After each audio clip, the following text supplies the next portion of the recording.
this is our continuation of the report, the mathematical investigation. Sinong next natin?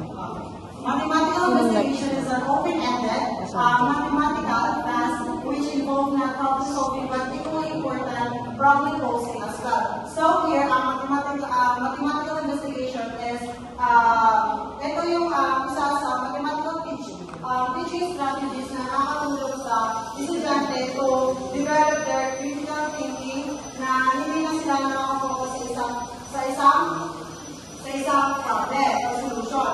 So dito, is an open-ended. So ibig sabihin ng open-ended, marami siyang posibleng tanong o hindi lamang na meron siyang specific na solution.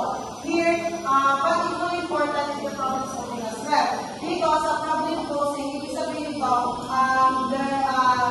you can make a new problem.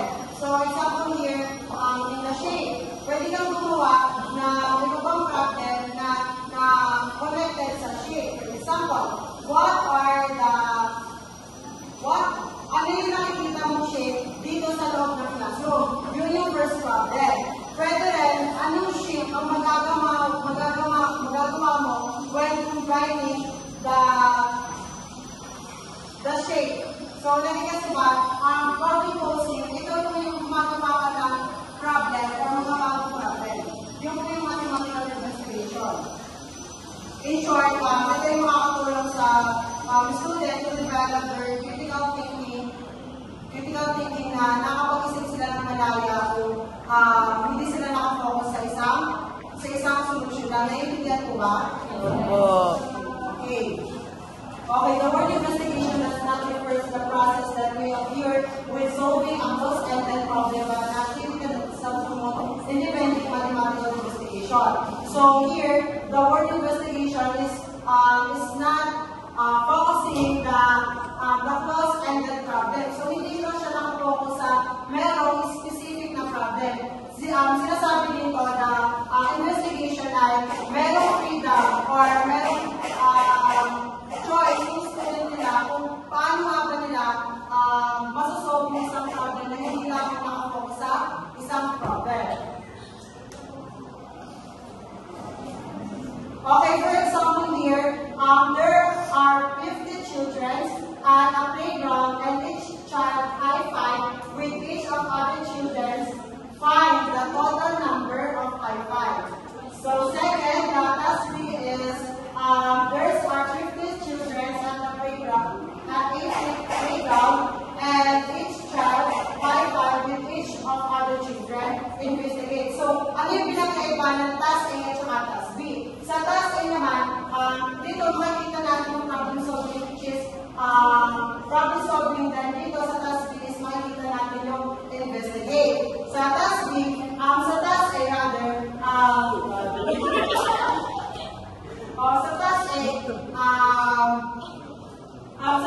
meron siyang specific na problem na kailangan mong sagutin, which is hahanapin mo yung total na kapag-appear ng mga bata sa playground. Dito naman sa task B, investigate, sa task B naman, investigate, pwede ka dito mag-isip or gumawa na kung paano mo na-investigate yung problem na to. For example, pwede kang gumawa ng example na paano dumami yung mga bata sa playground. Paano kung mag-appear sila twice or thrice. So, doon mapasok na investigate kung nasa yung choice kung paano mo or masasolve yung problem. Nag-get ko ba? Nag-get? So, in short, dito sa task A, dito meron siya specific na problem na kailangan sagutin. Dito naman sa task B or investigate, meron ka or may malaya ka na gumamit or na ibang way para sagutin yung investigate ito.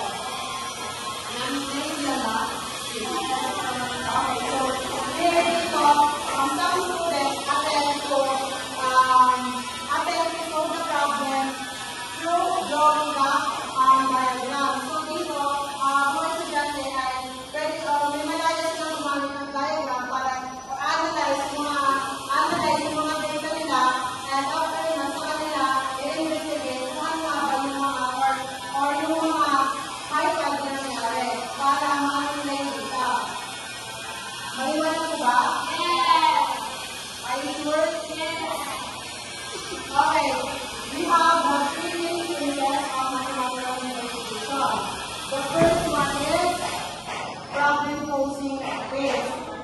Can you read this? Robert's posing phase.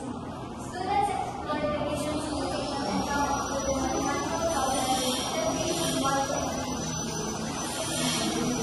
Okay, dito, this is a problem solving. The question is, this is the posing that you are not, di ka nakafocus sa isa lang problem.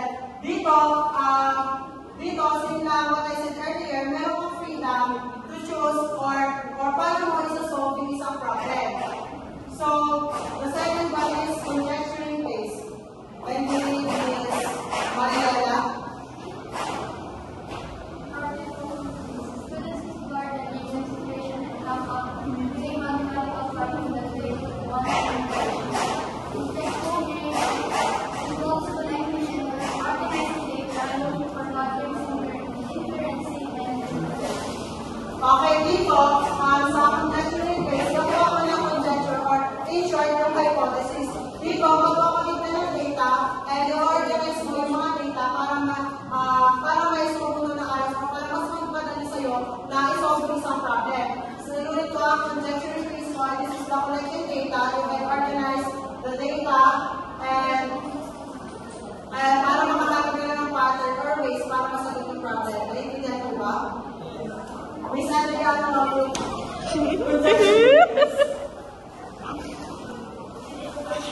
conjecturing phase? Conjecturing phase ko, dito pa nag-involve yung pag-organize ng mga na-collect na data. And looking for patterns. Okay, thank you. Thank you so much for this word. Okay, next, this is justifying conjecture phase. This phase, the students are to justify and explain their inferences and generalization. So here, the students, kailangan nila, or the assistant teachers, we need natin i-justify kung paano nga ba sinuot yung solution na yun. As a student, kailangan din nila explore yung critical thinking nila para malaman kung paano nga ba nila na-solve yung isang bagay. For example, 23 times 3. Hindi namin pwede sabihin yung specific na sagot. So dito, sa justify conjecture phase, kailangan mo explain or justify kung sa students mo kung paano nga ba nila explain or kung paano nga ba nila na-solve yung problem na yun. Naiintindihan ko ba? Any question?